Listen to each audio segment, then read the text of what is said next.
యువతరంగం టీవీ. ఒకే ఒక కక్ష 6 నిండు ప్రాణాలను బలి తీసుకుంది. అర్ధరాత్రి వేళ అందరూ ప్రశాంతంగా నిద్రిస్తున్న సమయంలో ఒక నరరూప రాక్షసుడు మృగంగా మారాడు. కన్న బిడ్డలు అని చూడలేదు, కట్టుకున్న భార్య అని జాలిపడలేదు. తనపై కేసు పెట్టారన్న ఒకే ఒక్క పగతో ఏకంగా 6గురిని కత్తితో దారుణంగా హతమార్చాడు. రంగారెడ్డి జిల్లా షాబాదులో జరిగిన ఈ కిరాతక ఉదంతం ఇప్పుడు 2 తెలుగు రాష్ట్రాలను ఉలిక్కిపడేలా చేసింది. అసలు ఎవరా ఉన్మాది? ఎందుకంత ఘోరానికి ఒడిగట్టాడు? అసలు ఆ రాత్రి ఏం జరిగింది? ఈ దారుణానికి ఒడిగట్టిన ఉన్మాది పేరు రాజ్ కుమార్.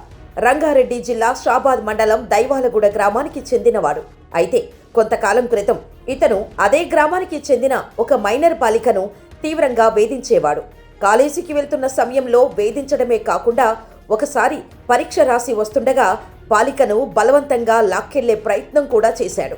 దీనితో తట్టుకోలేకపోయిన బాధిత బాలిక తల్లి పోలీసులను ఆశ్రయించింది. బాలిక తల్లి ఇచ్చిన ఫిర్యాదుతో పోలీసులు రాజ్ కుమార్పై తీవ్రమైన పోక్సో కేసు నమోదు చేసి అతడిని జైలుకు పంపారు. కానీ కొద్ది రోజుల క్రితమే ఇతనుకు బెయిల్పై బయటకు వచ్చాడు. జైలు నుండి బయటకు వచ్చినప్పటి నుండి రాజ్ కుమార్ మనసులో పగ, ప్రతీకారం రగిలిపోయాయి. తనను జైలుకు పంపిన వారిని వదిలిపెట్టకూడదని ఒక కిరాతక ప్లాన్ వేశాడు. శనివారం అర్ధరాత్రి గ్రామమంతా గాఢ నిద్రలో ఉన్న సమయాన్ని రాజ్ కుమార్ ఎంచుకున్నాడు. చేతిలో పదునైన కత్తితో ఉన్మాదిలా మారాడు. ముందుగా తనపై పోక్సో కేసు పెట్టిన బాధిత బాలిక ఇంట్లోకి చొరబడి నిద్రిస్తున్న బాలిక తల్లిని, అలాగే బాలిక నానమ్మని ఏమాత్రం దయ లేకుండా కత్తితో అక్కడికక్కడే హతమార్చాడు.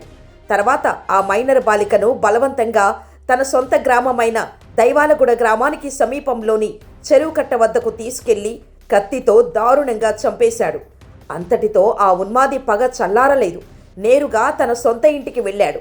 అక్కడ నిద్రిస్తున్న తన సొంత భార్య పార్వతి, సరిత, తన కన్నబిడ్డలను కూడా అతి క్రూరంగా చంపేశాడు.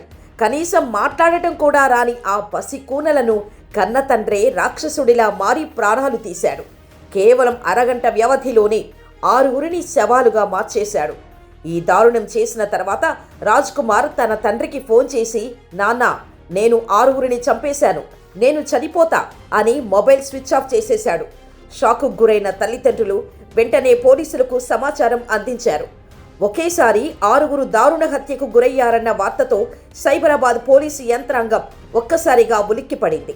ఉన్నతాధికారులు సంఘటనా స్థలానికి చేరుకొని నిందితుడి కోసం గాలింపు చేపట్టారు. మరోవైపు ఈ ఘోరానికి పోలీసుల నిర్లక్ష్యమే కారణమంటూ బాధిత కుటుంబ సభ్యులు, గ్రామస్తులు షాబాద్ పోలీస్ స్టేషన్ ముందు తీవ్ర ఆందోళనకు దిగారు. బెయిల్పై వచ్చిన రాజ్ కుమార్ నుండి తమకు ప్రాణభయం ఉందని ముందే హెచ్చరించిన పోలీసులు పట్టించుకోలేదని వారు ఆరోపిస్తున్నారు.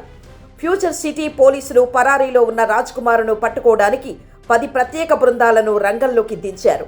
అతని ఆచూకీ తెలిపిన వారికి 2 లక్షల రూపాయల నగదు బహుమతి ఇస్తామని అధికారికంగా ప్రకటించారు.